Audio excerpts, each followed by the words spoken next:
வணக்கம். அன்புள்ள அம்மா அடுப்பங்கரை சேனலில் உங்கள் அனைவரையும் புனிதமான இந்த வெள்ளிக்கிழமையில் உங்களை சந்திப்பதில் மிகவும் மகிழ்ச்சி அடைகிறேன்.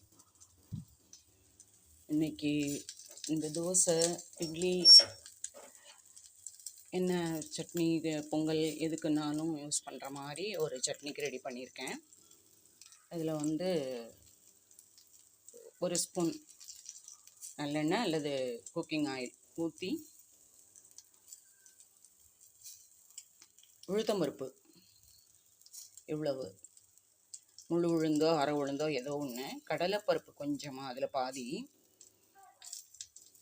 பொரிக்கடலை, நிலக்கடலை, தேங்காய் சில்லு ஒரு 1/4 மூடிக்கு போட்டால் போதும். மிளகா வத்தல் நம்ம வீட்டு காரத்துக்கு தகுந்த மாதிரி 4 அல்லது 5 எடுத்தால் போதும். கல்லுப்பு தேவையான அளவு, அதோடு கூட வெங்காயம், பூண்டு 10 பல், சின்ன வெங்காயம் 4-5, கருவேப்பிலை பூரம் நல்லா நிறையா உருவி போட்டுறணும். போட்டிங்கன்னா நல்ல அந்த ஹீமோக்ளோபின் கிடைக்கும். கருவேப்பிலை நமக்கு உடம்புல நல்லா சேரும்.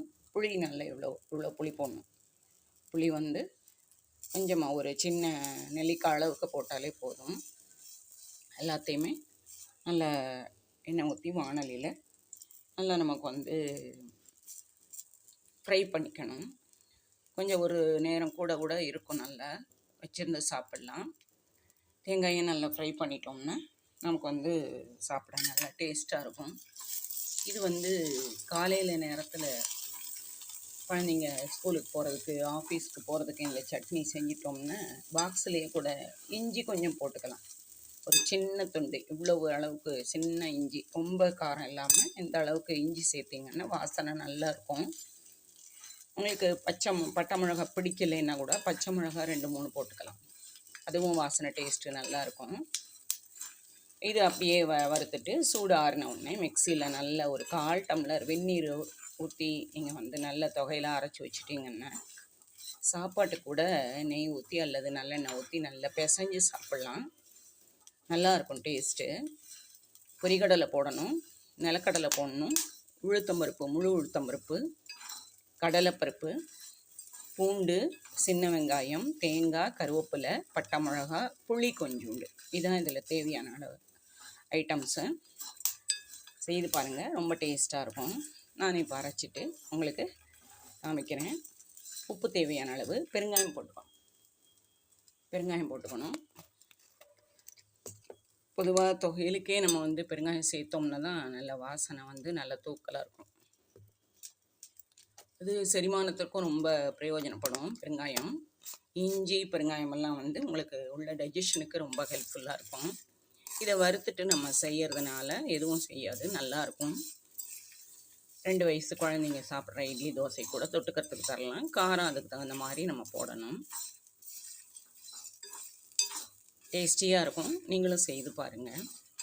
நான் அதை அரைச்சிட்டு அவங்களுக்கு எப்படின்னு காமிக்கிறேன். நல்லா டேஸ்டியான ஒரு சட்னி ரெடி ஆகியாச்சு. எல்லாம் போட்டு நல்லா ஆறின உடனே மிக்சியில் அரைச்சி, உப்பு காரம் நல்லா சூப்பராக இருக்கும். நான் இந்த மாதிரி தோசை ஊத்தப்பம் மாதிரி பண்ணியிருக்கேன். அதுக்கு சட்னி தொட்டுக்க டேஸ்ட்டாக இருக்கும். நீங்களும் செய்து பாருங்கள். டேஸ்டான சட்னி. ஏன்னா அதில் நட்ஸு, அதாவது பொரிக்கடலை, நிலக்கடலை, உளுத்தம்பருப்பு அதெல்லாம் போட்டதுனால நல்ல வாசனை நல்லாயிருக்கு.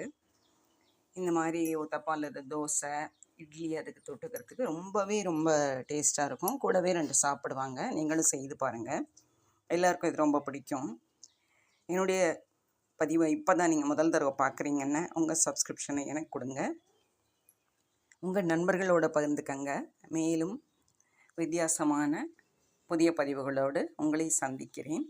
நன்றி. வாழ்க வளமுடன்.